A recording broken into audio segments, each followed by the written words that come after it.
Assista agora a programação de uma parceira da TV Educação, Caminho para o Saber.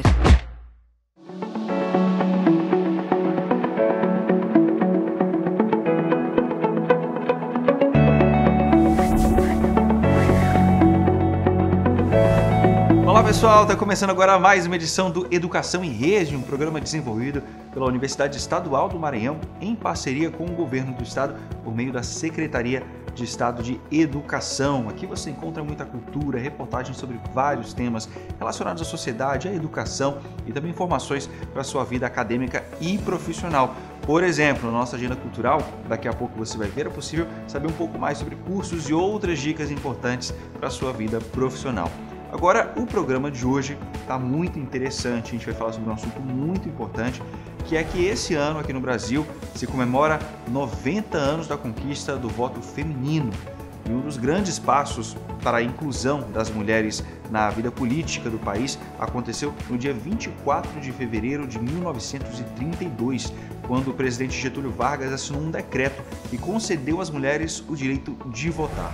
Só que naquela época, esse direito valia só para mulheres que pudessem comprovar renda e também era preciso autorização dos maridos para exercer a cidadania por meio do voto. Que coisa, né? Esse foi o primeiro passo, só que 2 anos depois, com a promulgação da Constituição Brasileira de 1934, o direito foi ampliado para que os eleitores fossem tratados sem distinção de gênero. E além dessas datas históricas, a luta pelo sufrágio feminino sempre esteve entre as diversas reivindicações por melhores condições de trabalho das mulheres, considerando que naquela época, no contexto geral, as mulheres eram condicionadas a ganhar salários menores, porque era pressuposto, já era considerado que o homem era responsável pelo sustento da casa. Mas as coisas mudaram ao longo do tempo, só que para isso acontecer, muitas mulheres tiveram que lutar durante décadas para garantir esse direito, essa evolução.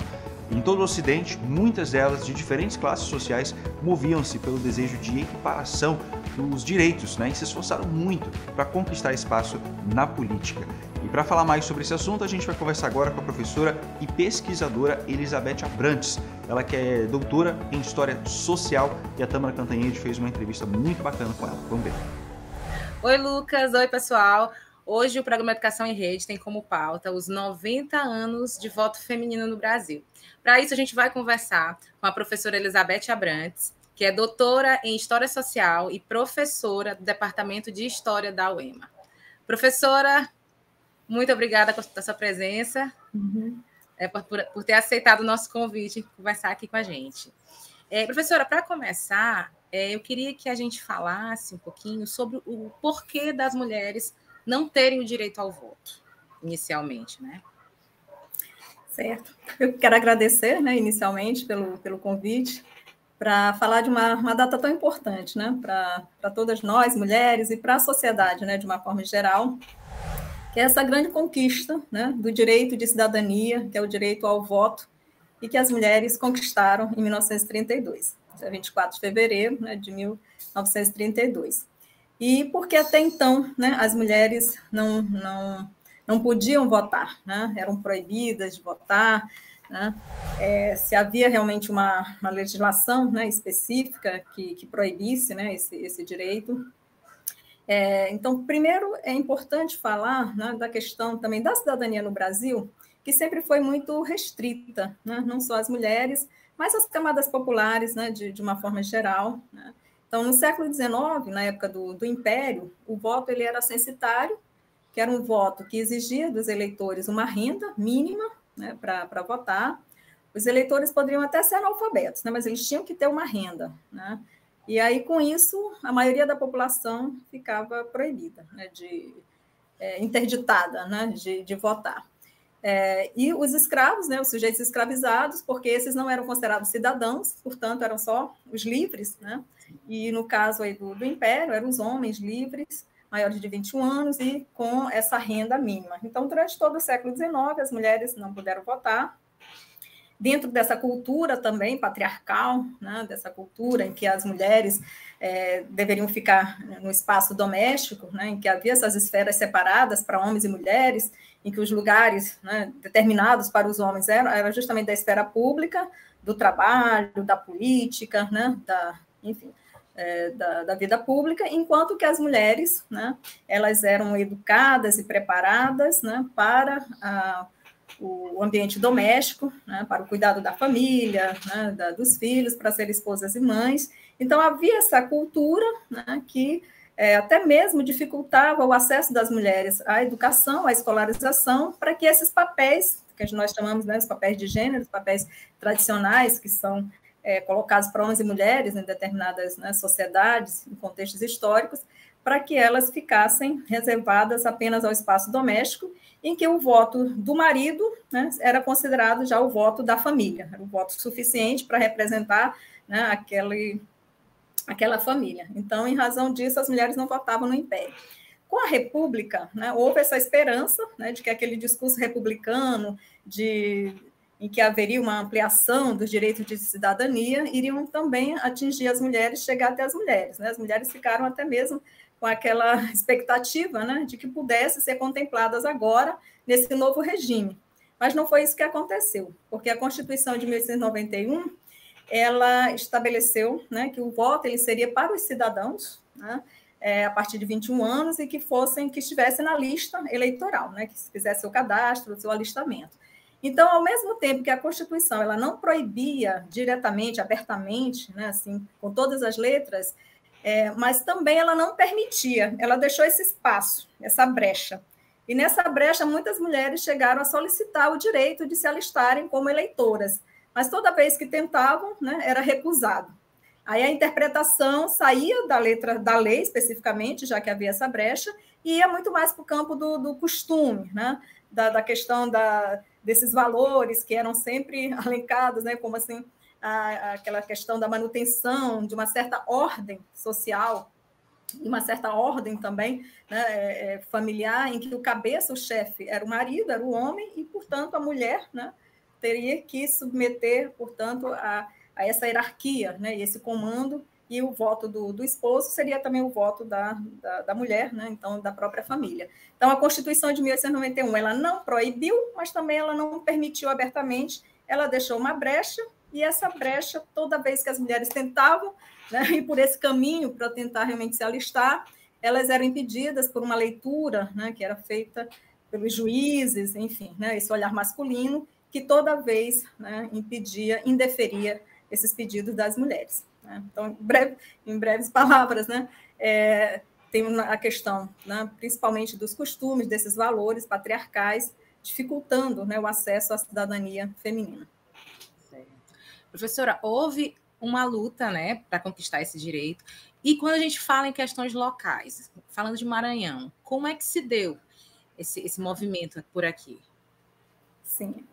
A gente fala do Maranhão, né, e fala do Brasil, dá esse destaque também para o Maranhão, para pensar como, né, o nosso estado, né, e as mulheres aqui, né, maranhenses, realmente também se posicionaram e lutaram. Né? Nós temos uma luta que, na verdade, ela é mundial, né, ela está acontecendo nos Estados Unidos, está acontecendo na Europa, né, em outros países daqui da América, e no Brasil como um todo, né, nós temos uma militância de mulheres, principalmente mulheres, né, burguesas, mulheres das camadas médias e altas, mulheres brancas, né, mulheres que já tinham também um certo nível de escolaridade, muitas delas com nível superior e também já com alguma profissão. Então, nesse primeiro momento, ali nas primeiras décadas do século XX, esse movimento ele é encampado por essas mulheres, né, essas mulheres desse segmento social, dessas camadas mais privilegiadas. E que tinham acesso também, né, à imprensa, aos jornais, muitas colaboravam com alguns jornais, havia até mesmo nos jornais uma imprensa feminina, né, escrita por mulheres e tendo as próprias proprietárias, né, desses jornais sendo mulheres. Então, nós temos já isso acontecendo nas primeiras décadas do século XX, se intensificando na década de 20, né, do século XX, e essas mulheres se organizando com associações, com ligas, né, formando, portanto, um coletivo, né, de mulheres para lutar por essas bandeiras, pela bandeira da educação, pela bandeira da profissão, né, do trabalho e pela bandeira do voto, né, do direito ao voto, certo? Então, aqui no Maranhão, nós não tivemos, por exemplo, uma sessão de uma entidade que foi muito importante, né, que foi justamente a Federação Brasileira pelo Progresso Feminino, que ela foi criada em São Paulo, ela tinha várias sessões em outros estados. Aqui no Maranhão, nós não tivemos essa sessão, né, dessa federação. Né? a Federação Brasileira pelo Progresso Feminino. Mas nós tivemos uma participação na imprensa, né, em que algumas mulheres se posicionaram por meio da imprensa, nas colunas, né, dos jornais, e fizeram essa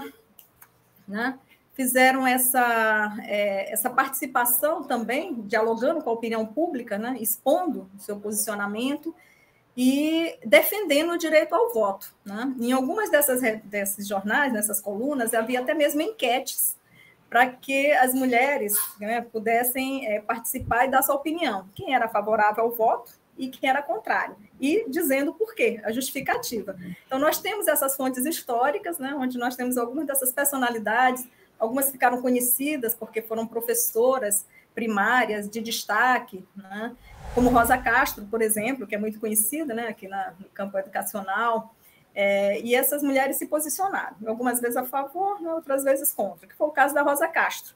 Logo nesses primeiros posicionamentos, ela era contrária a um voto feminino que fosse geral, que fosse universal. Ela até concordava se esse voto fosse restrito a uma categoria de mulheres mais instruídas, como era o caso dela, professoras, né? Porque considerava que o voto era uma questão muito séria, muito importante, então que nem todas as mulheres estariam preparadas.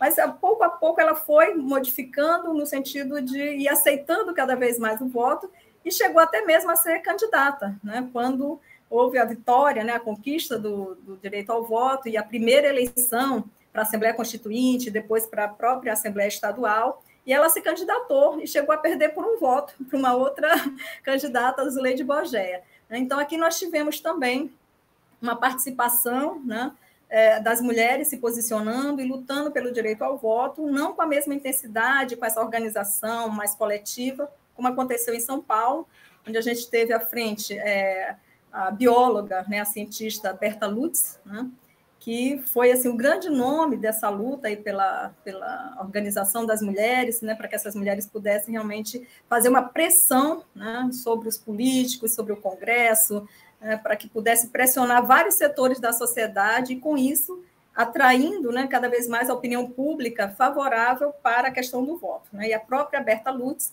era a presidente, né, ou a presidenta dessa federação, né, brasileira pelo progresso feminino. Então, nós temos toda uma história de luta, de manifestação dessas mulheres, usando estratégias, né, as mais diferentes, diferente das sufragistas europeias e até mesmo as inglesas, né, que ficaram famosas muitas das vezes por aqueles métodos, né, de quebrar vidraça, né, assim, métodos mais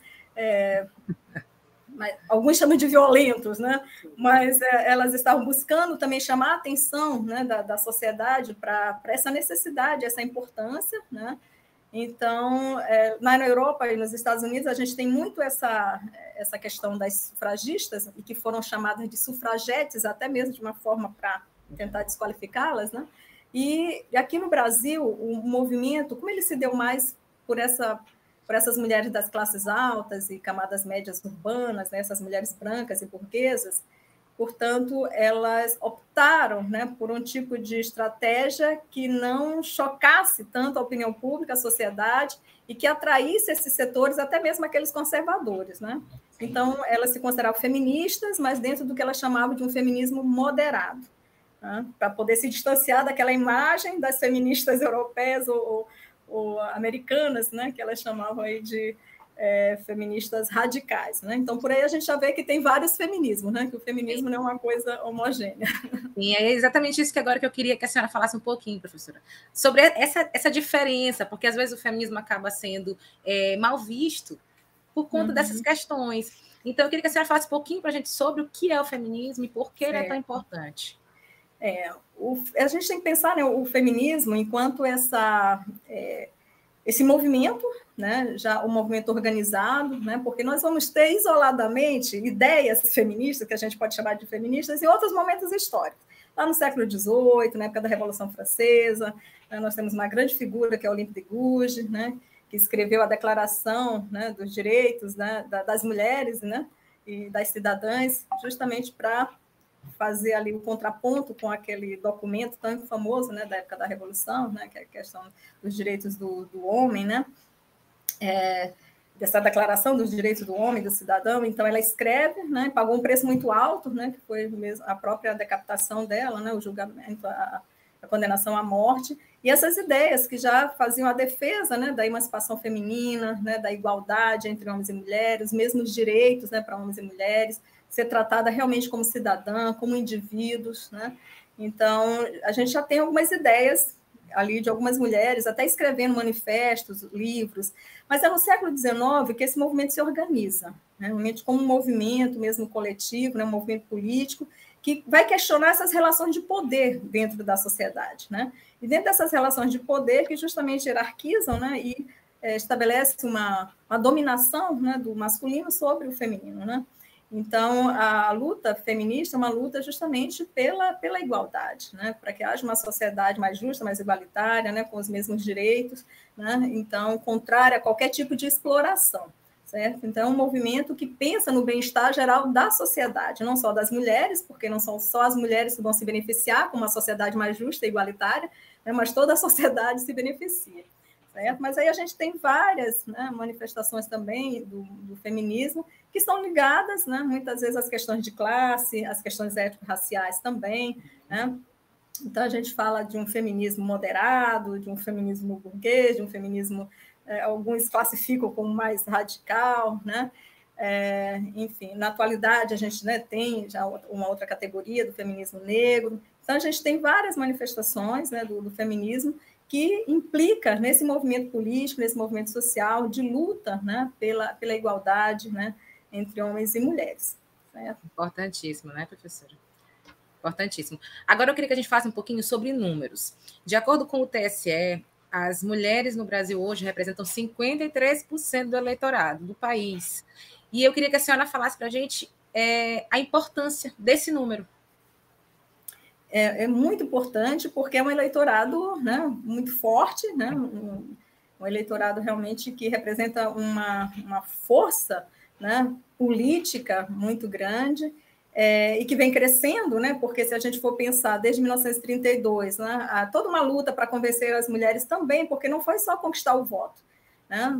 Conquistando o voto, havia também toda uma necessidade de convencimento, de esclarecimento, de conscientização, para que as mulheres entendessem a importância também do voto, né, que buscassem realmente usar esse direito, né, que é algo extremamente necessário, né, porque a sociedade ela precisa ter também toda uma educação política, né, uma noção da importância do seu voto. Então, vai ser feito todo um trabalho também para que essas mulheres pudessem, né, cada vez mais fazer uso, né, desse direito que foi conquistado a duras penas, com muitos sacrifícios, né, e, portanto, um direito que precisava, né, cada vez mais ser ampliado. Então, a gente vai ver um crescimento das mulheres fazendo seu alistamento, tirando o título, né, eleitoral, porque a justiça eleitoral ela vai tendo também cada vez mais, né, uma organização, certo? E vai ter, essa legislação ela vai mudando, né? A gente vai ter vários códigos eleitorais e com vários acréscimos, né, de uma série de questões que passam, então, a vigorar, né, atendendo também as mudanças. E aí essas mulheres elas vão crescendo enquanto eleitorado, né, e elas vão crescendo também enquanto candidatas elegíveis, né, aos cargos representativos, tanto do legislativo quanto do executivo, né, tanto para vereadoras, prefeitas, deputadas estaduais, federais, senadoras.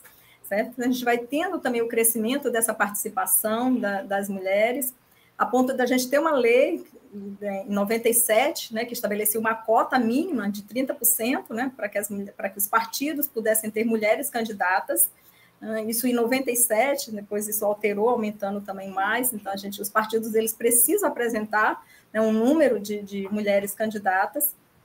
E a gente tem esse eleitorado, né, que representa essa força política muito grande, né, e que é importante, né, que as mulheres, dentro de algumas demandas que são específicas também, né, para as mulheres, né, elas possam buscar justamente representações, né, que tenham como bandeira essas lutas. Né? A gente já teve muitos momentos, né, na luta feminista, né, lutando pelo direito à creche, né, lutando pelo direito assim, a uma legislação trabalhista, né, que atendesse às especificidades, né, desse público feminino, certo? as próprias delegacias das mulheres também, que é uma conquista muito importante, né? Sim. Então, é importante que esse eleitorado ele busque, né, nos candidatos, homens e mulheres, aqueles candidatos que, né, tenham também essa sensibilidade, tenham esse olhar também para essas demandas femininas, que são extremamente importantes, né? E hoje a gente tem, por exemplo, né, uma situação terrível, cada vez mais, ficando cada vez mais visível para a sociedade, sempre existiu, mas ficando cada vez mais visível, que é a violência, né, de gênero, assassinato de mulheres, feminicídios, né? Então é necessário que os nossos representantes também, né, por meio da legislação, né, trabalhem no sentido de coibir essas práticas, né, e de punir essas práticas, né, reforçando, por exemplo, uma lei como a Lei Maria da Penha, certo? E uma outra questão, né, que envolve também a participação das mulheres nos espaços de poder, na política, hoje, essa violência, né, de gênero também em relação às mulheres, né, que estão na vida pública, na política, né? Então, a gente vê hoje também, cada vez mais, quanto mais as mulheres adentram esse espaço, ocupam esse espaço, e ocupam com muita força, com uma voz, né, e sem se intimidar, né? Porque, como sempre foi um espaço muito masculino, há sempre essa reação em relação às mulheres, é uma tentativa, né, de silenciar as mulheres nesse espaço. Então, as mulheres estão realmente mostrando toda essa força, né, na política, como representantes, né, e tanto no legislativo quanto, né, no executivo, e isso tem incomodado, né, muitos desses setores conservadores, fazendo com que essa violência de gênero contra as mulheres, né, ocupando esses espaços de poder, fique cada vez mais visível e cresça cada vez mais, né? Então, é importante que haja todo um apoio para que as mulheres possam comparecer às urnas, possam se eleger e, sendo eleitas, possam cumprir seu mandato sem medo, né, sem agressões, né, sem violência, né, sem intimidações, né, porque são representantes legítimas, eleitas pela sociedade e precisam realmente ser respeitadas, né? Professora, eu ia falar dessa questão agora da sua avaliação, mas acho que a sua resposta agora complementou, né? A questão da avaliação, mas eu acho que só tem mais uma questãozinha. Quais são os avanços que a senhora acha que ainda precisam ser feitos? Vai muito na linha, né, do que eu estava falando, né, a respeito dessas conquistas lentas, né, graduais, né, em relação à questão das mulheres, até mesmo na equiparação em relação ao voto feminino, ter o mesmo valor, o mesmo peso, né, ser entendido realmente como tendo o mesmo peso, né. Então, assim, a gente tem muitos avanços também. Hoje, a própria questão da juventude, a partir dos 16 anos já podem votar, né? A gente tem as próprias meninas, né, já mais conscientes também. As redes sociais, que, de alguma forma, ampliaram, né, muito esse espaço, né, da visibilidade, da opinião pública, né? Então, a gente vê essas manifestações e essa luta, esse engajamento, essa conscientização. Então, isso tudo é muito importante, né? E é importante que esse debate esteja na escola também, né? Que se faça esse debate, né, a respeito dessas questões na escola, certo? Isso para os meninos e meninas, né? Portanto, para que realmente se coloquem como eleitores, né, conscientes do seu papel na sociedade, né? Então, para as mulheres, eu acho que o grande desafio é esse, é aumentar a participação feminina. Nós queremos uma equidade, né, de gênero, nós queremos uma participação que represente essa população. Afinal, as mulheres também, do ponto de vista censitário, né, e demográfico, elas também são a maioria. Sim, no país, é verdade. As mulheres são a maioria, né? No trabalho, né, as mulheres também estão ocupando, né, todos os postos. A gente ainda sabe dessa desigualdade que ainda existe, né, salarial, né, de tratamento, muitas das vezes dificultando o acesso das mulheres em razão das mulheres, né, terem a questão da maternidade, né? Então, muitas das vezes isso é colocado nas empresas como um empecilho, né, para que essas mulheres ou adentram, então sigam uma carreira, né, assim como os homens. Então, essas questões também são questões que devem estar pautadas lá no parlamento, né, com legislação, né, legislação que possa estabelecer essa equidade, certo? Então, acho que um dos grandes avanços é a gente ter o parlamento, seja federal, seja estadual, seja municipal, com essa equidade, né? Compartilhando praticamente ali, meio a meio, vamos dizer assim, né? Homens e mulheres. Né? Então, a gente precisa de mais mulheres na política, né? A gente precisa de uma educação realmente que incentive cada vez mais as jovens, né? A adentrar nesse espaço, que é um espaço de poder, é um espaço de decisão, é um espaço importante. Né? Então, se nós queremos também as nossas as demandas, né? Ali para que elas possam ser aceitas ali, enfim, resultar numa legislação, então é importante que as mulheres estejam nesses espaços. Então, um dos desafios é a ampliação, né, dessa participação, né, nesses espaços de poder, e essa luta cada vez mais, né, para que nenhuma mulher seja discriminada, né, em razão, né, do sexo, né, em razão, né, absolutamente nada, né, de orientação sexual, de cor, etnia, né, para que todas as mulheres realmente sejam respeitadas, né, como sujeitos, né, como cidadãs, né, e, portanto, a gente tenha uma sociedade, né, mais justa, né, portanto, uma sociedade realmente onde todos, volto a dizer, se beneficiam, né, por viver realmente em condições, né, de tratamento igual, né, perante a lei. Tá? Professora, muito obrigada pela sua participação aqui com a gente, pela sua colaboração. E queria deixar com a senhora agora a palavra final.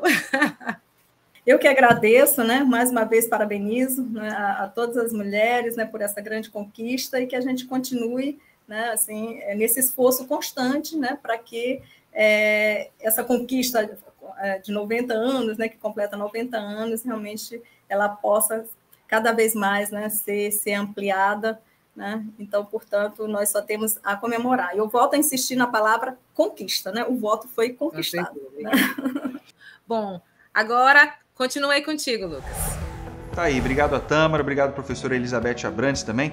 A gente viu aí um pouco mais sobre a conquista feminina e a gente vai continuar a falar sobre conquista, só que agora da educação, porque a professora Francilda Fonseca Machado, que foi aluna da Universidade Estadual do Maranhão, do Polo de Viana, e a professora também da Escola Municipal de Santa Bárbara, em São Bento, é finalista do Prêmio Educador Nota 10, a maior e mais importante premiação da educação brasileira. Ela segue junto com outros 50 finalistas de todo o Brasil na busca por uma vaga entre os 10 vencedores da 24ª edição do prêmio e pela chance de disputar o título de Educadora do Ano. Ela falou ao Educação em Rede sobre essa conquista. Vamos ver. Ser uma das 10 vencedoras do Prêmio Educador Nota 10 é de uma importância gigantesca na minha vida, na minha trajetória como professora. É também a realização de um sonho.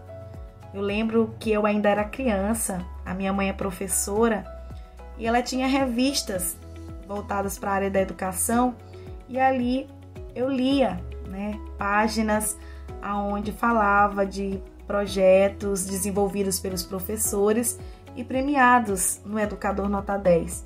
E eu desejei um dia também ter o meu nome ali. E hoje esse sonho é real.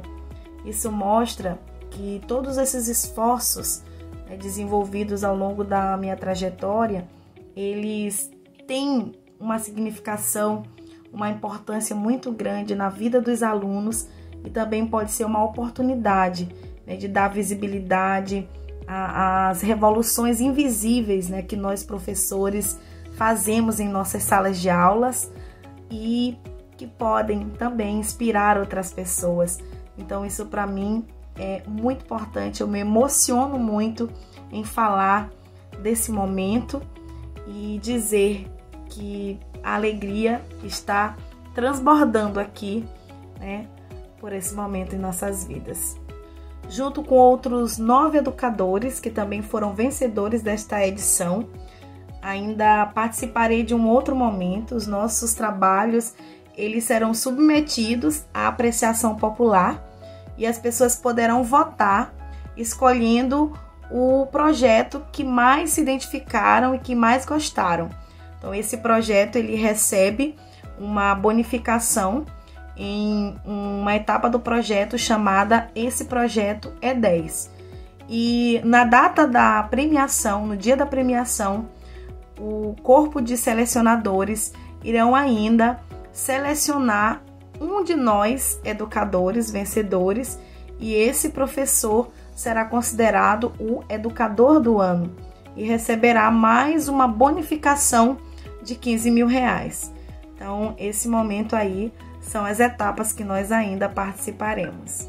O prêmio ele é uma oportunidade para dar visibilidade ao nosso trabalho e também para continuar, né, para nos incentivar a continuar desenvolvendo um trabalho de excelência junto aos alunos, até mesmo porque nós somos premiados cotidianamente, com sorrisos, com superação dos alunos, e o prêmio ele vem apenas aí para nos motivar ainda mais. Tá aí, muito legal ver maranhenses, ainda mais estudantes aqui, pessoas que passaram pela Universidade Estadual do Maranhão vencendo assim na vida, né? A gente vai fazer um rápido intervalo comercial, a gente volta daqui a pouquinho com mais Educação em Rede. Não sai daí.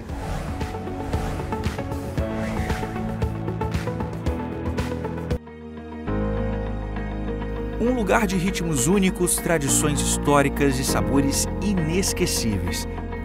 Um lugar onde existe um paraíso em que o vento redesenha a paisagem a cada dia. Esse é o Maranhão. E é nesse estado de belezas paradisíacas que fica a Universidade Estadual do Maranhão.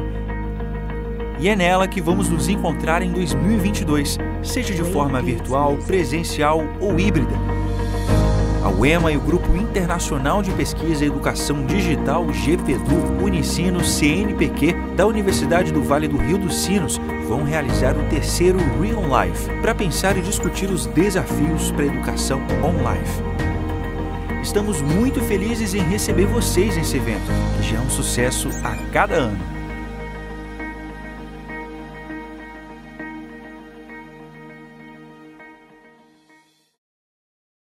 Olá pessoal, vocês estão gostando da Educação em Rede dessa semana? Você quer rever outros programas que já foram exibidos? Eles estão todos disponíveis na plataforma Gonçalves Dias ou no canal da UEMA no YouTube. E o conteúdo tem vários temas interessantes que ajudam você a refletir sobre diversos contextos da sociedade. Cidadania, uso excessivo da internet, bullying, racismo estrutural, educação à distância já foram alguns dos assuntos abordados aqui no Educação em Rede. E aí, que tal revisar esse conteúdo? Então fique ligado e acesse também as nossas redes sociais.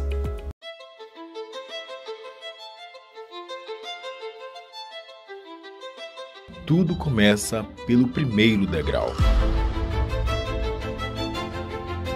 Os ambientes estão em constante transformação e poder acompanhar as mudanças faz parte do processo de evolução. Hoje, a sala de aula mudou e virou a nossa casa. Professores precisam se adaptar à nova realidade, mas não precisam passar por isso sozinhos. Quem quer chegar ao topo não pode apenas ficar esperando. É preciso subir degrau por degrau. Escada. A plataforma de cursos abertos da UEMA é um caminho rumo ao topo, mas principalmente rumo à transformação, aprimoramento profissional, crescimento pessoal. A plataforma aproxima as pessoas dos seus objetivos. Cursos livres online que desenvolvem a competência em diferentes áreas. Mais de 400 mil usuários em todo o território nacional e em outros 59 países. Escada. Experiência e eficiência compartilhando conhecimento e qualificação. Uma plataforma interativa e de fácil acesso, inovadora no uso das tecnologias e atualizada constantemente. A pandemia alterou a vida de milhões de pessoas. Professores e alunos dormiram em um mundo e acordaram em outro completamente diferente, com novas demandas e exigindo novas habilidades. Ficar parado no meio da escada não é uma opção. Buscar o aperfeiçoamento profissional é o caminho. Um caminho que não precisa ser trabalhado sozinho. CAPES e UEMA unidas em prol da educação. Uma parceria que vai ampliar as oportunidades de formação docente. É a expertise da UEMA em desenvolver alternativas inovadoras por meio da plataforma Escada, aliada ao compromisso da CAPES com a formação continuada de professores, 2 instituições por uma educação melhor e mais qualificada no Brasil. 300 mil vagas, 5 cursos especialmente idealizados para os professores, gratuitos e com certificação, com foco na nova realidade que é aprender, trabalhar e evoluir. Mesmo que não saibamos quando tudo isso vai passar, podemos pelo menos ter uma certeza, a de que um dia tudo isso vai passar. E até lá, a CAPES e a UEMA serão promotoras do conhecimento, do aprimoramento, do aperfeiçoamento profissional e, é claro, da formação de professores. Enquanto houver esperança, sempre haverá um caminho, degrau por degrau, até o topo da escada.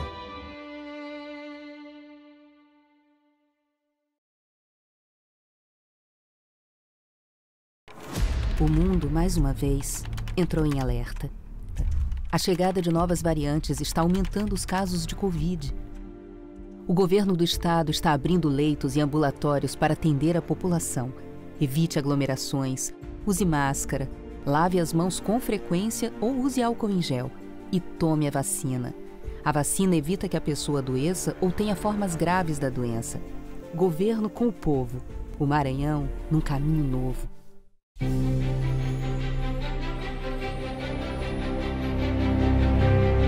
Apesar de todas as dificuldades e limitações, o sonho persiste. E a vitória está sempre no final do caminho. O melhor de uma educação inovadora é o que ela consegue fazer com a vida das pessoas. Dando mais esperança e motivos para continuar. Levando o conhecimento aos lugares mais distantes. E formando cidadãos capazes de construir uma história de vitórias com muita coragem e dedicação. O EMANET. Diminuindo distâncias e construindo história.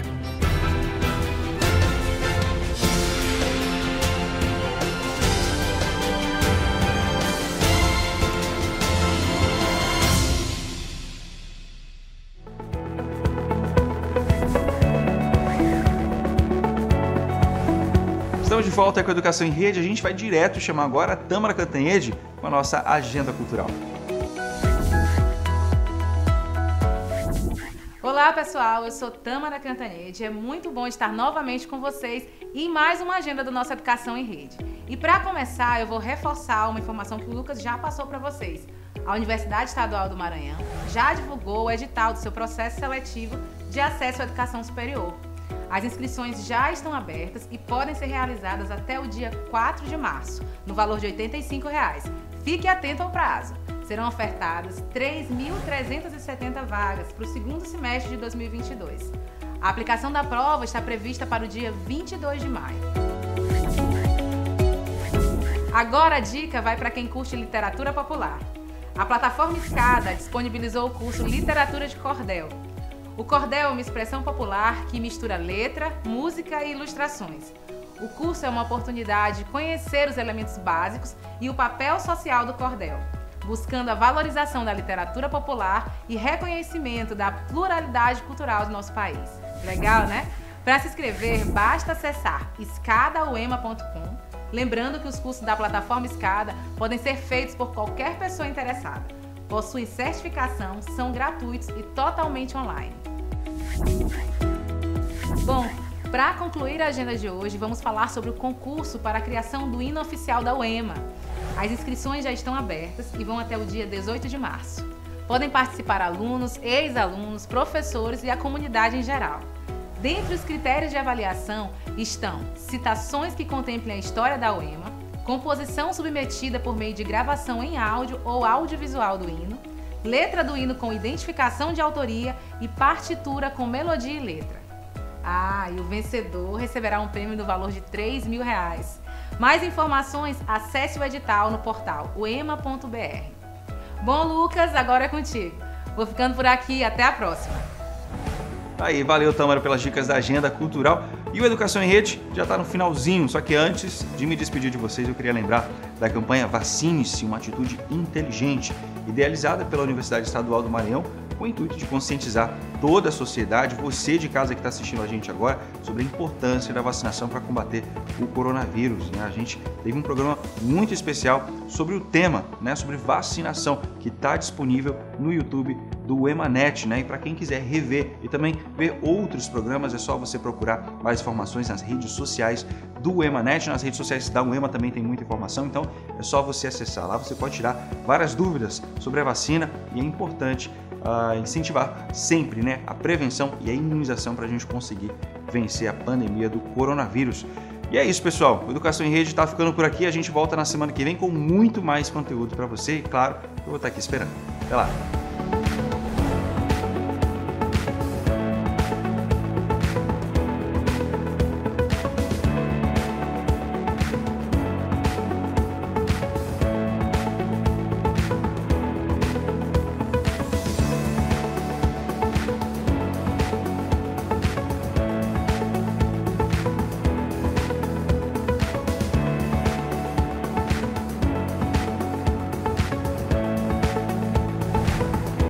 Uma parceira da TV Educação. Caminho para o Saber.